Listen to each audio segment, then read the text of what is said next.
Graça e paz, meus amados irmãos. Este é o seu canal Entrevistando Fiéis e eu sou o pastor Daunir. Desde já te convido a se inscrever em nosso canal e apertar o sininho para você poder receber as notificações das mensagens que nós estaremos postando posteriormente. Amém? Deus abençoe a sua vida desde já. Gostaria de falar um pouco sobre mansidão. A palavra-chave para o dia de hoje em nosso ensinamento é mansidão, né? Nas bem-aventuranças do capítulo 5 de Mateus, versículo 5, Jesus diz: bem-aventurados mansos, porque eles herdarão a terra. Então, ser manso é uma das prioridades e prerrogativas de Deus para nossas vidas. Olha o que diz 2 Timóteo, capítulo 2, versículo de número 25. Acompanhe comigo o 24. E ao servo do Senhor não convém contender, mas sim ser manso, para com todos, aptos para ensinar, sofredor. Diferente do que as pessoas pensam, ser manso não está ligado a tratar as pessoas que nos tratam bem, com mansidão e respeito. Não está ligado a isso. Ser manso é o contrário disto. As pessoas às vezes se queixam que querem ser mansas, mas não conseguem porque sempre aparece alguém para pisar no seu calo, no seu pé, e elas então perdem, a paciência e se deixam levar pelas emoções, pelos sentimentos que afloram e perdem a sua razão e por fim perdem a oportunidade de praticar a mansidão. Mansidão é um ato que tem que ser praticado, irmãos. E como que Deus pratica as nossas vidas? É justamente preparando pessoas, às vezes no seu trabalho, na rua, em casa, no trânsito, pessoas que lhe agridem, de todas as formas possíveis, entre elas verbalmente, para tentar criar em você uma resposta positiva, Você só pode ser tido como uma pessoa mansa se você passar por uma provação em que você passe por ela com louvor, Então, mansidão você precisa praticar. É difícil ser cristão manso.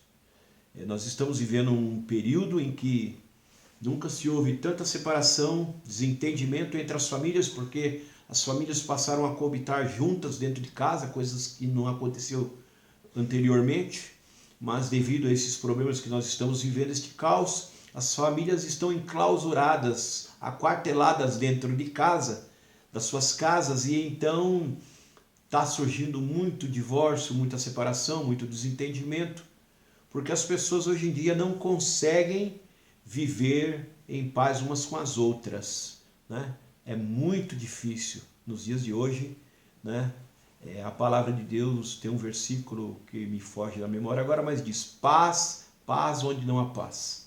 Então, é importante que a gente seja o representante de uma paz, Uma paz que traga conforto para as pessoas. Você só pode mostrar que é uma pessoa mansa justamente no momento em que você se depara com uma pessoa que quer lhe tirar do sério e quer fazer de você, gato sapato, enfim, e aí então você mostra que realmente você é luz do mundo, porque você brilha para essa pessoa e você é sal da terra, amém? Quero dar um exemplo para você de mansidão de um homem, Abraham Lincoln.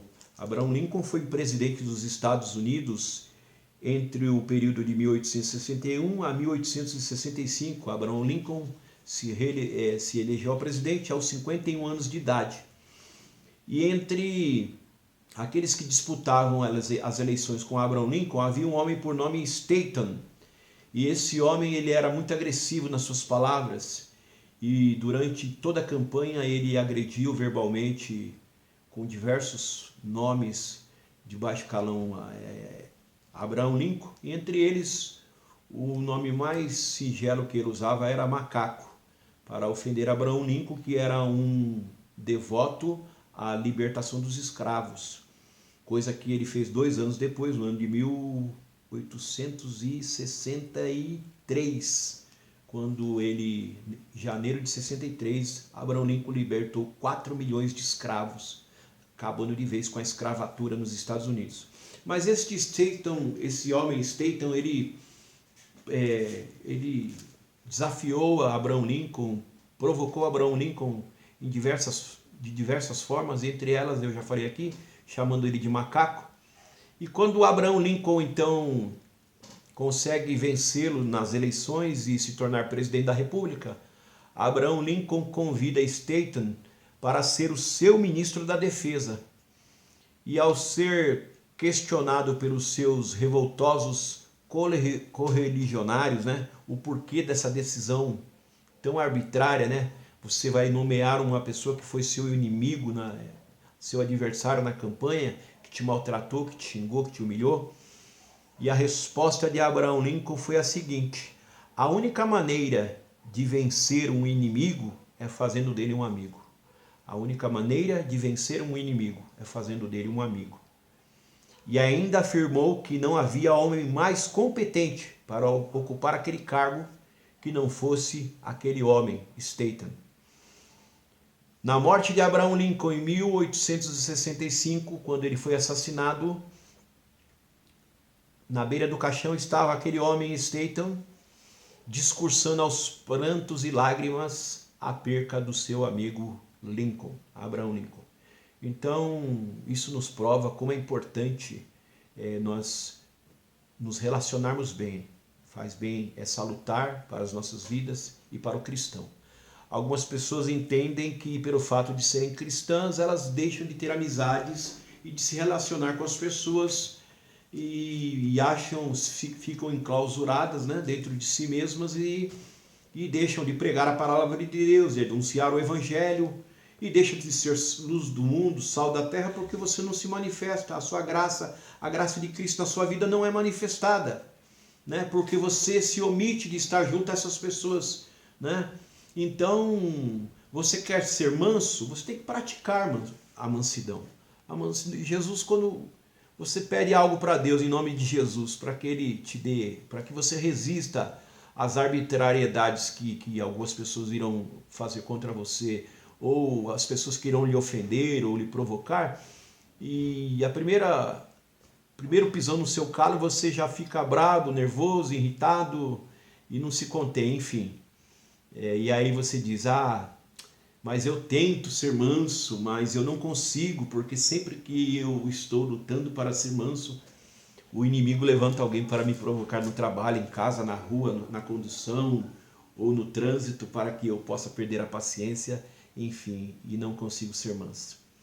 Mas se você quer ser manso, você tem que ser testado, né? Você só vai provar que você realmente está aprendendo a ser manso quando você passar por provações desse tipo, que te levem ao mais alto grau elevado, né, de paciência, para que você possa passar por cima dessas dificuldades.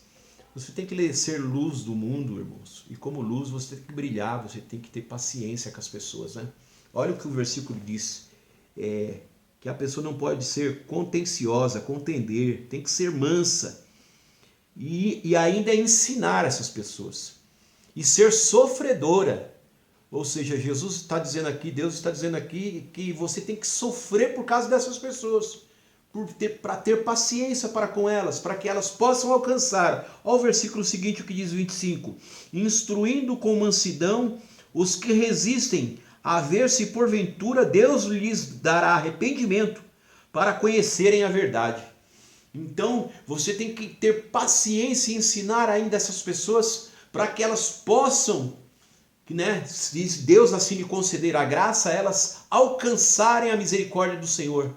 E você, por não saber disso, você tem que pregar o evangelho a todo mundo, né? Aqueles que te amam e aqueles que te odeiam. Então fica aqui o princípio do evangelho para você, né? O princípio do cristianismo, né? É amar, né? É respeitar as pessoas, é ter paciência, é ter mansidão. Se você quer ter uma vida bem sucedida, se você quer ser luz do mundo, se você quer brilhar, se você quer dar sabor para esse mundo como sal da terra, você precisa ter mansidão, né? Versículo 26 para terminarmos, e tornarem a despertar, desprendendo-se dos laços do diabo em cuja vontade estão presas. Na verdade, essas pessoas estão presas, segundo a palavra, aos laços e à vontade de Satanás. Então elas precisam de uma pessoa que vos fale. Filipe, quando o Espírito Santo leva ele até aquele eunuco que estava na carruagem, né? E ele estava lendo Isaías e Filipe disse para aquele homem: você entende o que você está lendo? E ele diz: como posso entender se eu não tenho quem me explique? Como posso entender se não tem quem me explique? Então, como essas pessoas vão se chegar a Deus, mudar a vida delas, né? Como a graça de Cristo vai alcançar essas pessoas se nós não pregarmos a palavra do Senhor, amém? Ainda que tudo seja graça em nossas vidas, ainda que nós sejamos alcançados pela graça, mas nós ainda somos o instrumento, né, que Deus usa nos dias de hoje para levar a sua palavra, né, para levar o seu evangelho para essas pessoas, amém? Que Deus possa abençoar a sua vida, a sua família, a sua casa, que você comece a praticar a mansidão, né, nesse mundo que nós estamos vivendo, últimos dias na terra. Eu acredito, por tudo que está acontecendo e que nós temos visto, né, as evidências que estão aí para todos nós, mas a maior das evidências é o que está acontecendo dentro da igreja e não fora. Porque o termômetro da vinda de Cristo, ao contrário do que você pensa, não é as coisas ruins que estão acontecendo no mundo, mas é as coisas de bom que estão acontecendo através da igreja de Cristo, do povo de Deus que ainda se encontra nesta terra. Amém? Seja você um participante do céu, um cidadão celestial. Amém? Volte para Jesus se você está afastado. Volte para Cristo. Ele está de braços abertos, esperando você. E você que não se decidiu ainda, aceite Jesus Cristo como seu Salvador, tá bom? Seja alcançado pela graça de Cristo em nome de Jesus. Deus abençoe a sua vida.